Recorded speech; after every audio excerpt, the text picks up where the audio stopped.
จกรรมในการส่งเสริมการศึกษาและการมีส่วนร่วมของชุมชนนี่ก็เป็นกิจกรรมหนึ่งที่ในจำนวน20กิจกรรมโครงการพวกเขาได้จัดขึ้นทางเมืองไซและทางเมืองงา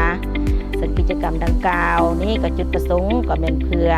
ผู้ปกครองพวกเขาเนาะได้มีส่วนร่วมในการส่งเสริมเรื่องงานการศึกษาเพราะว่าการศึกษาของพวกเขามันเป็นหน้าที่ของทุกคนในสังคม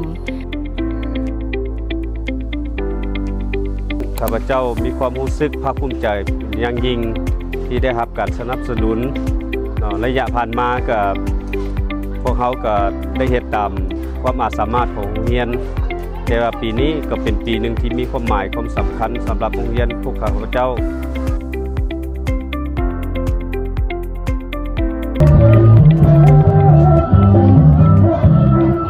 จุดประสงค์ของพวกเขาที่จัดงานตัวนี้ขึ้นมาก็เพื่อที่จะให้เด็กน้อยเพิ่นได้มามวนซื่นแล้วก็มาเล่นกิจกรรมเกมการศึกษาของพวกเขาได้มาใช้เวลาในยามพักแรกนี่เนาะกับหมู่อีกครั้ง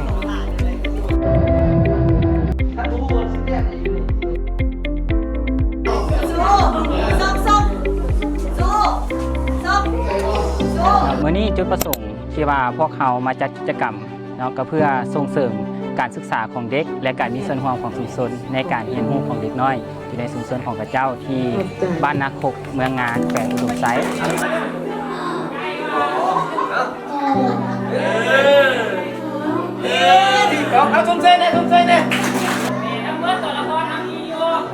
จากการที่ว่าพวกเขาได้เฮ็ดกิจกรรมที่ผ่านมาเนาะก็เห็นว่าบรรยากาศมีความม่วนซื่นน้องๆนักเรียนมีความกระตือรือร้นที่อยากเรียนรู้ผ่านการเรียนพ่อแม่ผู้ปกครองก็เห็นความสำคัญของลูกของเขาเจ้าและก็ได้มีส่วนร่วมในการเรียนกิจกรรมร่วมกับลูกซึ่งว่ามื้อนี้ในนามที่ทางโครงการของโครงการ Action Education ลาวพวกเขาก็มีความรู้สึกดีใจเป็นอย่างยิ่งเนาะที่ว่าเห็นผลตอบรับที่ดีจากชุมชนทางพ่อแม่ผู้ปกครองเขาเจ้าก็เห็นถึงความสำคัญของการศึกษาเพิ่มขึ้นจ้างเรียนเพิ่มให้ลูกครับนะครับโรงเรียนประถมแห่งนี้จะตั้งอยู่บ้านนาคกขึ้นกับเมืองงาแข้งอุดมไซและห่างจากเทศบาลเมืองงานี้20กิโลเมตรแล้วก็มันติดกับเส้นทางรถไฟจะแล่นผ่านเนาะแคมทางรถไฟอยู่ตัวนี้เนาะในการจัดงานมื้อนี้ก็ถือว่าภาคภูมิใจเนาะที่ว่าทางโครงการเพิ่นเห็นความสำคัญนึงมาจัดกิจกรรมเกี่ยวกับวันเด็กอยู่ในโรงเรียนแห่งนี้ข้าพเจ้าก็ได้เต้าโฮมชุมชนพ่อแม่นักเรียนคณะพัฒนากับสร้างการบ้านเข้าร่วมอย่างเป็นขบวนฟื้นตัวนี้นะก็ได้มีโอกาสมาจัดกิจกรรมส่งเสริมการศึกษาในการมีส่วนร่วมของชุมชนอยู่ที่โรงเรียนปฐมนาคกก็มีความรู้สึกดีใจหลายที่ว่าได้มาจัดกิจกรรมอยู่ในโรงเรียนแห่งนี้เนาะเพราะว่าก็ได้มีการส่งเสริมให้ผู้ปกครองเนาะได้รับรู้ถึงความสำคัญของการศึกษาและการมีส่วนร่วมของตนเองเนาะเพื่อส่งเสริมให้น้องๆนักเรียนได้มีการเรียนรู้ได้มีการศึกษาที่ดีขึ้นเนาะอีกอย่างหนึ่งก็เป็นการส่งเสริมให้ผู้ปกครองมีส่วนร่วมในการศึกษา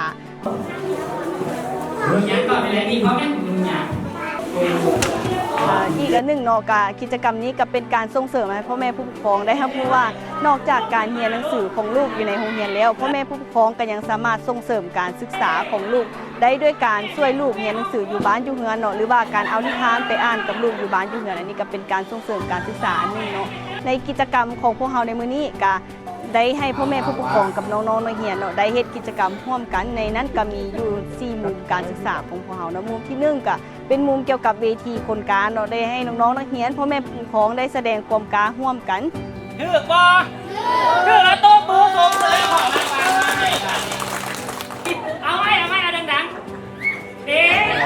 ที่เสียงอีกกำลังป๋าวันนี้ป๋าเฮ็ดท่าไหน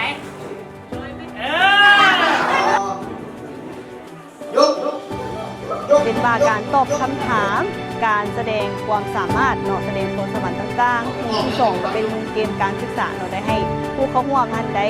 เล่นกิจกรรมเกมภาษาลาวเกมคณิตศาสตร์ร่วมกันเกมที่3ก็เป็นการเกมศิลปะเนาะเป็นส่งเสริมเกี่ยวกับเรื่องด้านศิลปะแต้มรูปต่างๆเนาะและมุมสุดท้ายเป็นมุมอ่านนิทานและแสดงบทบาทที่ถูกต้องนี้ทั้งผู้สอนและก็ผู้ดำเนินเนาะก็ได้อ่านนิทานให้เรียนฟังแล้วก็ได้มีการแสดงบทบาทสมมุติตามตัวละครเนาะซึ่งว่าเห็นได้ว่าเนาะกิจกรรมนี้ผู้ปกครองและนักเรียนก็มีความม่วนซื่นหลายเนาะ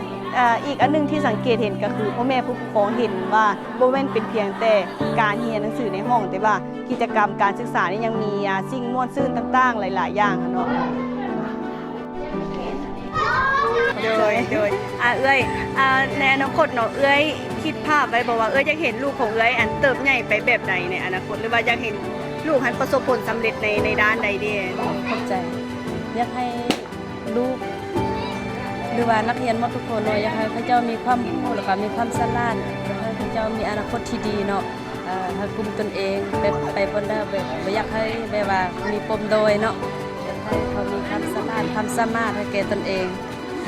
ทางก็ขอขอบใจทางโครงการ AE ที่มาจัดกิจกรรมในมื้อนี้เนาะ ขอขอบคุณใจการนำขันแขวงขันเมืองการจัดตั้งองค์การจัดตั้งภายในบ้านกับพ่อแม่ผู้ปกครองเด็กนักเรียนทุกคนจงมีสุขภาพแข็งแรงมีความห้าวหันต่อหน้าที่การงานมีความสุขส่วนตัวและครอบครัวตลอดไปขอขอบใจ